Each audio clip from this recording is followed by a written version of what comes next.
pada video ini kita akan membahas mengenai partial differentiation atau turunan parsial.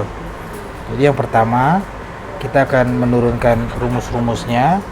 Jadi sekarang kita tuliskan rumus Taylor's Theorem.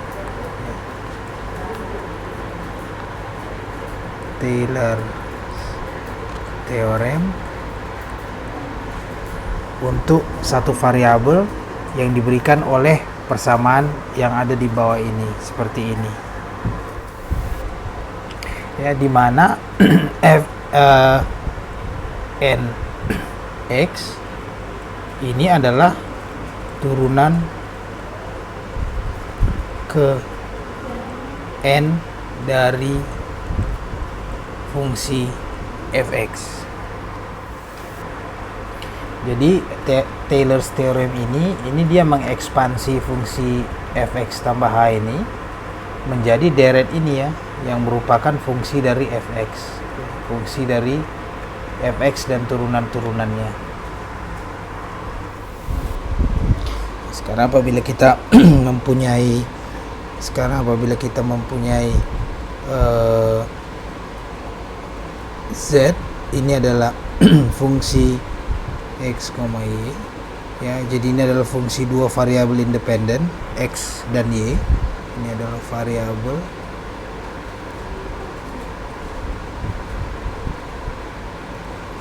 jadi akibatnya secara umum apabila x meningkat dan y juga meningkat, ini akan menghasilkan peningkatan kombinasi pada z. Kenapa? Karena z ini adalah fungsi x dan y. Jadi kalau x-nya meningkat, y-nya meningkat, maka z juga meningkat, yang merupakan kombinasi dari peningkatan dari kedua ini. Oleh karena itu, jika kita punya jika z adalah fungsi dari dua variabel independen x dan y, maka kalau x dan y nya meningkat, maka z nya juga meningkat. Jadi z menjadi z tambah peningkatannya delta z. Ini adalah fungsi x ditambah h, y ditambah k. Oke. Dimana h ini adalah peningkatan pada x pada sumbu x, dan k ini adalah peningkatan pada sumbu y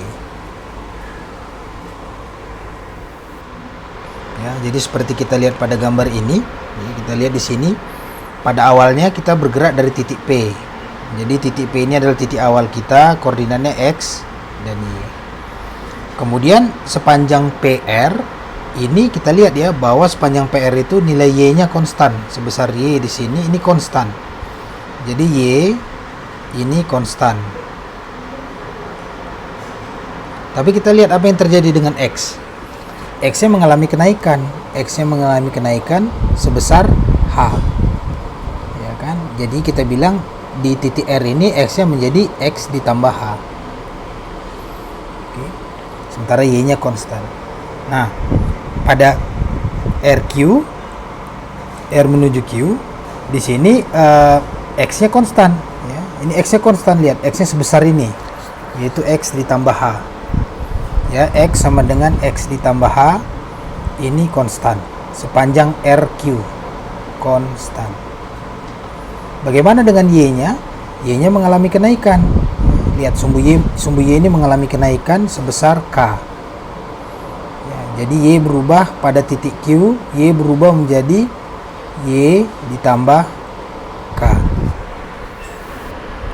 Sekarang kita tulis lagi Taylor's Theorem untuk fungsi dengan variabel tunggal yang sudah kita tulis sebelumnya. Sekarang kita tulis ulang ya. Jadi ini adalah ekspansi. Kita mencoba mengekspansi fungsi x tambah h menjadi suatu deret yang merupakan fungsi fx dan turunan-turunannya. Nah, sekarang kita mau menurunkan Taylor's Theorem untuk fungsi dengan dua variabel independen.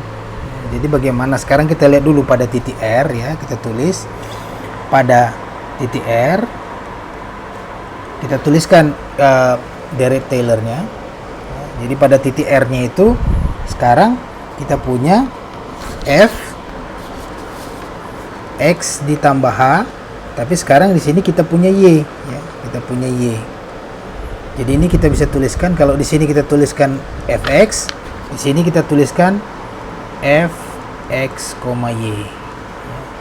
Dan ini kita tambah h, ini kita punya f aksen x, di sini kita punya fx x, y ditambah h kuadrat per 2 faktorial ya. Ini kita punya turunan kedua di sini, ini kita punya turunan kedua fxx x, y ditambah dan seterusnya. Ya, ini kita bilang ini adalah persamaan pertama. Sekarang kita mau tahu apa sih sebenarnya, kalau ini kan jelas f aksen x ini turunan fx terhadap x. Kalau gitu, kalau kita tulis gini, ini bagaimana? Ini adalah turunan parsial ya. Ini adalah fx, kita tulis ya fx x, y. Ini adalah, kalau kita tuliskan ini adalah do ya, turunan parsial itu dibilang simbolnya do x f x, y.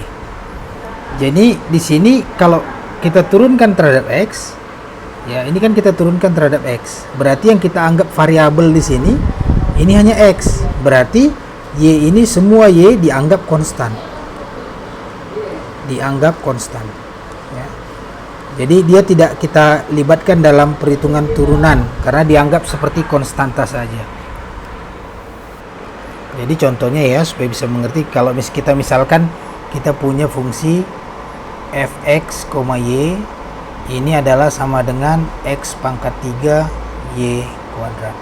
Bagaimana kalau kita tulis fx x, y ini kan sama dengan do per do x fx, y. Jadi artinya ini kita anggap, karena kita turunkan terhadap x, kita anggap y ini semua seperti konstanta. Jadi ini kalau konstanta anggap aja kayak angka, mungkin 5 kuadrat misalnya ya.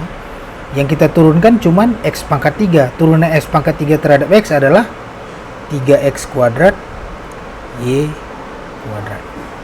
Nah, kalau misalnya kita turunkan parsial terhadap y ya, ini adalah do per do x, do per do y ya, do per do y f x, y. Nah, kalau ini berarti ini kita anggap konstanta, kita anggap dia angka, misalnya 7 pangkat 3. Jadi dia nggak kita hitung dalam turunan, yang kita turunkan cuma y kuadrat. Ini adalah x pangkat 3 dikali 2y ya kan, ini sama dengan 2x pangkat 3 y. Jadi beda ya, turunan parsial terhadap x, turunan parsial terhadap y. Sekarang bagaimana dengan yang ini? Maksudnya apa ini ya? Ini apa maksudnya? Jadi itu adalah misalnya fxx x, y. Ini artinya adalah ini fx x, y ya. Jadi dia turunan terhadap x, diturunkan lagi terhadap x 2 kali. Atau kita bisa tulis do kuadrat ya, dibagi do x kuadrat f x, y. Atau ya ini bisa juga kita bilang ya, pertama ini adalah diturunkan fx, y, kemudian dia diturunkan lagi do per do x, jadi 2 kali. Jadi turunan pertama, turunan kedua. Jadi contohnya yang ini ya, kalau kita masukkan ke contoh kita ini, turunan pertama kita udah, ini turunan pertamanya ya, ini ya, yang ini adalah ini ya, ini adalah turunan pertamanya. Berarti ini tinggal kita turunkan lagi terhadap x. Jadi kalau contoh yang di atas ya, fxx x, y ini adalah do per do x dari turunan pertama, yaitu ini 3x kuadrat y kuadrat.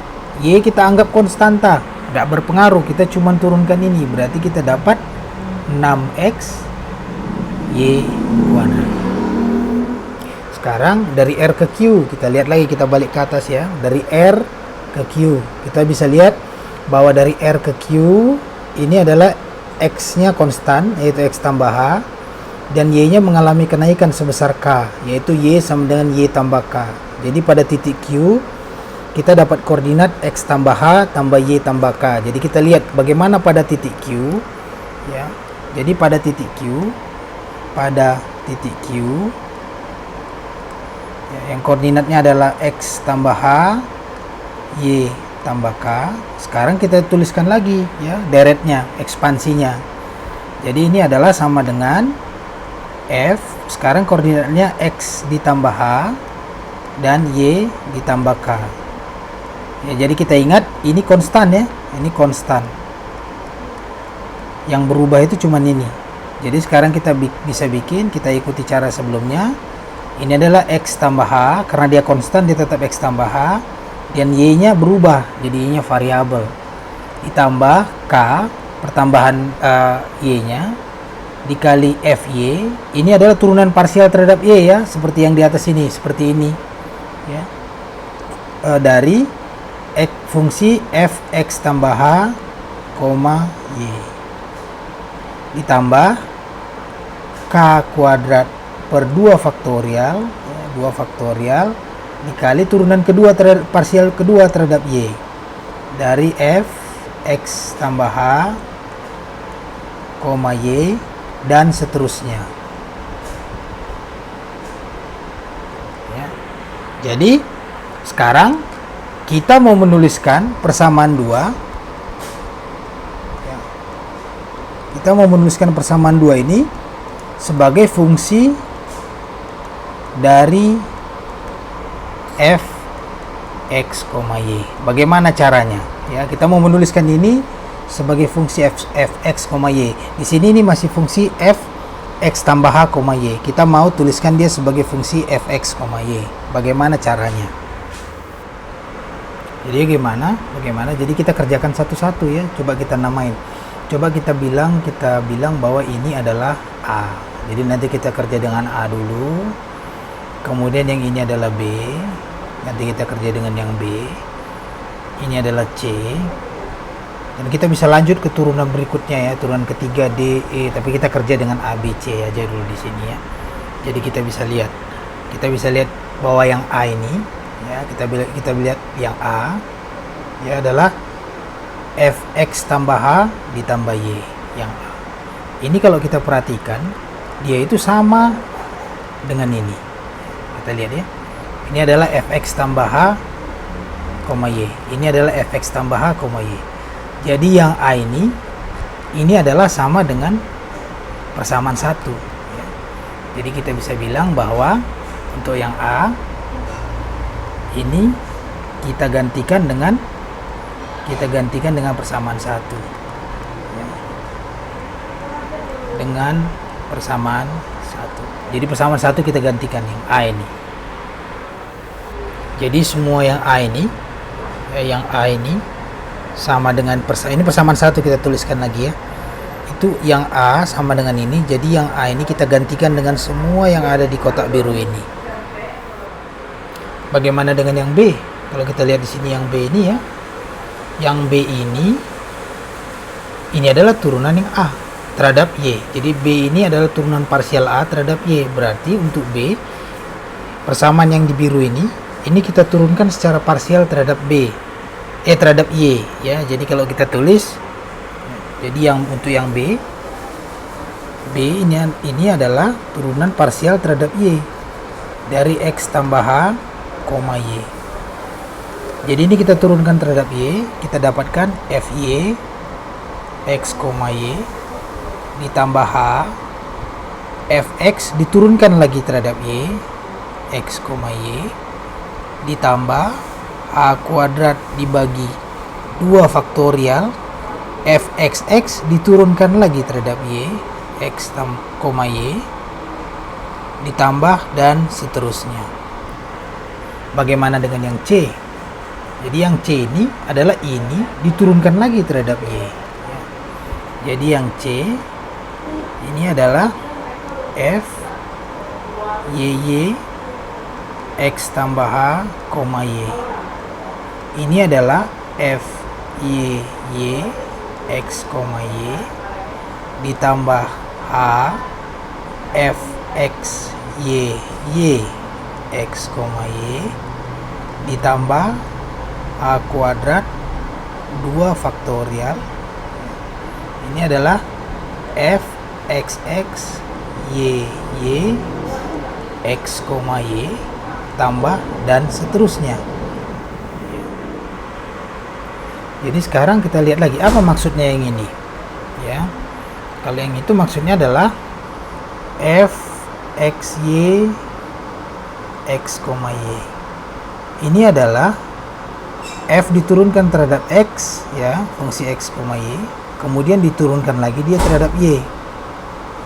Atau ini bisa kita tulis ya, pertama dia diturunkan terhadap X, berarti do per do X fungsi Fx, Y. Kemudian dia turunkan terhadap Y, do per do Y.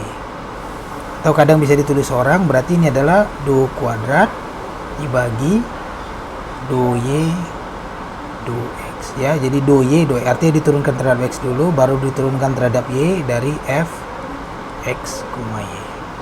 Nah kalau misalnya yang ini gimana? Yang ini bagaimana? Ini adalah F X X Y X, Y. Ini artinya dia diturunkan 2 kali terhadap X, kemudian diturunkan terhadap Y. Atau ini kita bilang dia pertama diturunkan terhadap X, Fx, Y, kemudian diturunkan lagi terhadap X, kemudian ini hasilnya diturunkan terhadap Y. Atau bisa kita tulis ini adalah D pangkat 3 do Y do X kuadrat Fx, Y. Jadi begitu seterusnya ya. Yang ini bagaimana? Jadi ini 2 kali terhadap X diturunkan, kemudian diturunkan terhadap Y, kemudian hasilnya diturunkan lagi terhadap Y. Maka sekarang persamaan 2 dapat kita tuliskan ya. Kita tuliskan persamaan 2 ini dapat kita tuliskan jadi Fx tambah H, Y tambah K. Ini jadinya adalah sama dengan yang A tadi ditambah K dikali B ditambah K kuadrat dibagi 2 faktorial dikali C ditambah dan seterusnya ya. Jadi ini kita masukkan A nya kita masukkan ke sini, B kita masukkan ke sini, dan C kita masukkan ke sini. Maka persamaan 2 dapat kita tuliskan seperti ini ya, yang ada di sini. Jadi persamaan 2 ini A nya kita masukkan, ini semua yang atas ini yang A, B ini adalah yang udah kita turunkan tadi, ini semua B dalam kurung kurawal ini, dan C nya adalah semua kurung kurawal yang ini. Jadi 2 faktorial lah, 2 kali 1 ya, 1 kali 2 ditambah dan seterusnya dengan cara yang sama. Kemudian kita kelompokkan ya. Jadi kita kelompokkan ini ya, semua turunan pertama kita kelompokkan, semua turunan kedua kita kelompokkan, dan seterusnya. Untuk itu kita dapatkan ini ya. Jadi inilah pengelompokannya. Jadi ini adalah dalam kurung kurawal pertama turunan pertama, kurung kurawal kedua ada turunan kedua, dan seterusnya. Kita nggak tulis turunan ketiga dan seterusnya ya. Jadi inilah yang dikenal dengan hukum Taylor atau Taylor. Ini adalah kita kenal sebagai Taylor, hukum teorema Taylor untuk untuk fungsi dengan 2 variabel yang independen ya, untuk fungsi dengan 2 variabel independen.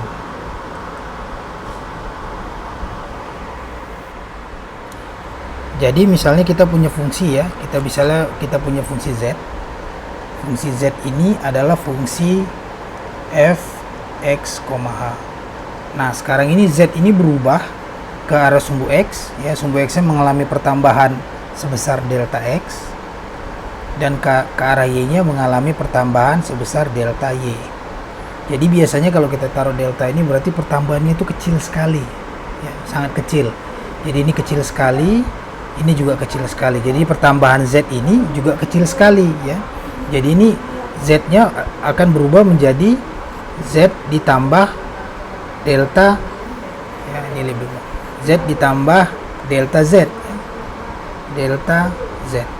Delta z ini adalah kombinasi dari delta x dengan delta y. Karena pertambahan kecil ini, maka ini kita kenal dengan small increment, ya. Sekarang kita aplikasikan teorema Taylor, ya, Taylor's theorem terhadap problem small increment yang kita punya ini, ya. Z sama berubah menjadi z ditambah dou z. Jadi kalau kita lihat pada Taylor's theorem ini, ya, bagian yang ini adalah bagian akhir di mana fungsi sudah berubah, x-nya berubah dan y-nya berubah.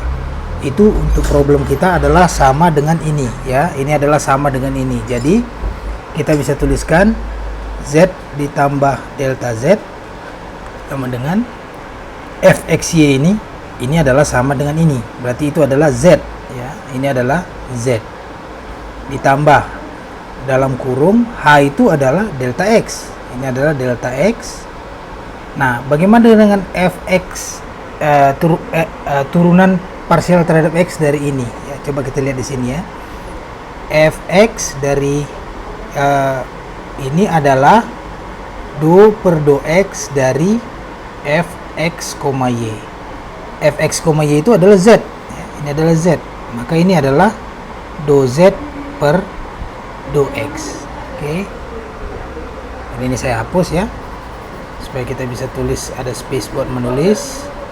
Jadi ini bisa kita bilang bahwa bagian yang ini adalah dou z dou x ditambah k itu adalah delta y dou z per dou y, ya. Ini yang untuk bagian yang pertama. Terus kedua, 1 dibagi 2 faktorial dari delta x kuadrat dikali ini turunan kedua, ya, turunan kedua. Maka ini kita tulis adalah dou kuadrat z dou x kuadrat, ya, yang ini ditambah 2 delta x delta y dikali ini turunan, kita turunkan terhadap x dulu, kemudian diturunkan terhadap y. Maka ini adalah 2 kuadrat z, kita turunkan terhadap x, kemudian turunkan terhadap y, ya. Maka ini adalah ini. Dan yang ketiga, yang bagian yang ini adalah delta y kuadrat dikali, turunkan 2 kali, dou kuadrat z dibagi dou y kuadrat ditambah dan seterusnya. Kemudian apabila kita hilangkan z pada kedua sisinya, ya, jadi ini kita saling kurangkan, ya, ini hilangkan karena bisa saling mengurangkan, dan kita tulis ulang, kita arrange ulang, ya, maka bisa kita dapatkan persamaan ini sekarang. Ini setelah kita arrange ulang. Jadi di sini tinggal delta z, ya. Jadi ini adalah small increment yang kita dapat. Jadi z-nya sudah saling kita hilangkan, kita dapat persamaan ini. Jadi karena delta x ini kecil sekali, ya, kecil sekali, dan delta y ini juga kecil sekali, ya, maka karena dia kecil, maka bagian ini akan menjadi sangat-sangat kecil. Jadi yang merah ini semua kita abaikan karena dia kecil sekali, ya, diabaikan. Oke. Jadi kita sekarang punya aproksimasi, ya, karena ini kita abaikan. Jadi ini sekarang kita adalah punya nilai yang namanya nilai aproksimasi atau pendekatan. Maka untuk fungsi, ya, yang mempunyai dua variabel independen seperti fungsi z ini merupakan fungsi dari x dan y, maka increment atau penaikan nilai, ya, dari z ini, delta z, ya, ini sangat kecil, ya, jangan lupa. Ini adalah dou z bagi dou x, ini adalah turunan z terhadap x dikali delta x, ini peningkatan di sepanjang sumbu x, dan dou z do Y atau Z diturunkan terhadap Y dikali do Y, ya ini adalah peningkatan di sepanjang sumbu Y ya. Atau bisa kita visualisasikan pada gambar berikut ini. Jadi apabila pertama kita lihat garis PN ya, kita lihat ini adalah garis dari P ke N, garis ini. Garis ini bisa kita lihat kalau kita pakai hukum segitiga ya, kita bisa lihat bahwa tangen alfa pada garis PN ya, pada garis PN ya, tangen alfa ini adalah NR dibagi PR. NR kita nggak tahu, NR, PR kita tahu ini adalah delta X. Sementara tangen alfa ini adalah kemiringan dari slope dari garis PN. Slope itu adalah turunan, ya. Jadi slope itu adalah turunan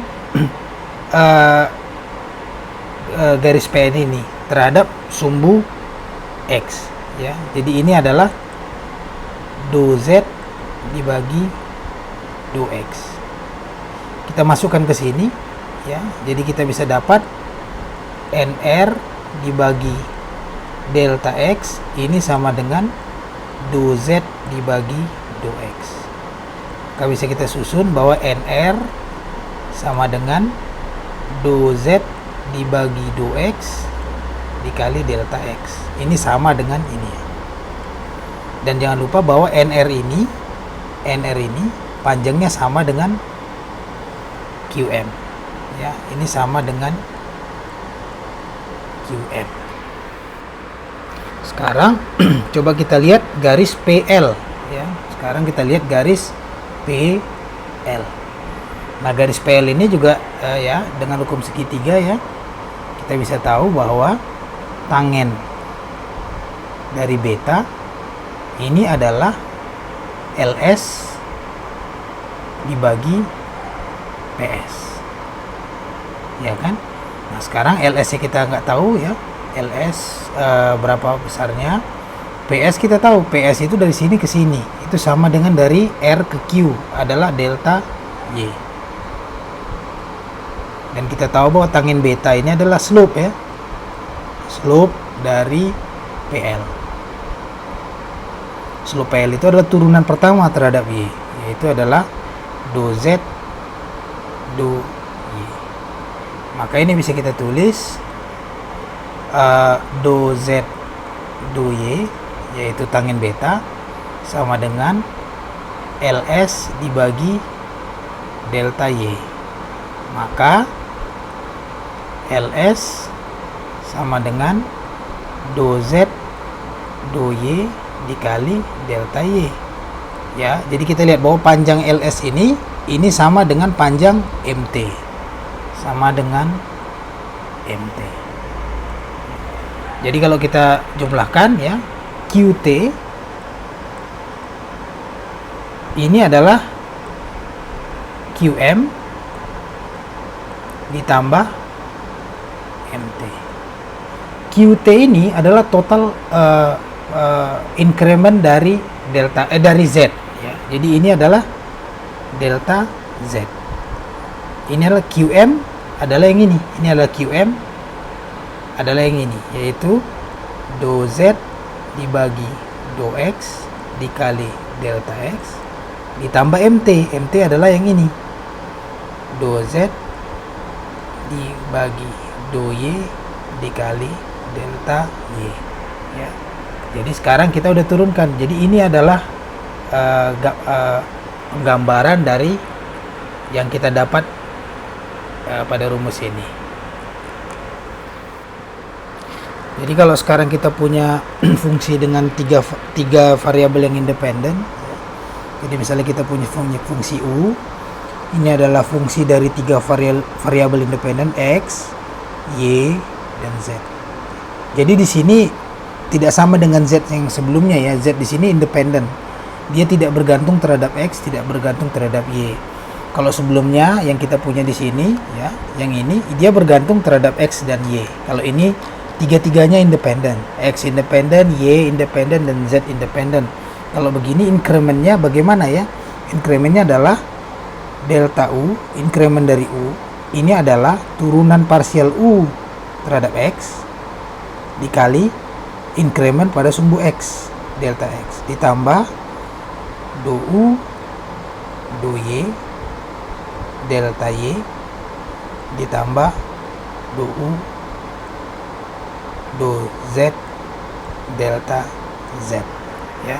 Jadi untuk fungsi dengan 3 variabel yang independen, kita bisa selesaikan incrementnya dengan rumus ini. Ya. Jadi berikutnya, pada file berikutnya kita akan bahas contoh soal mengenai partial differentiation ini.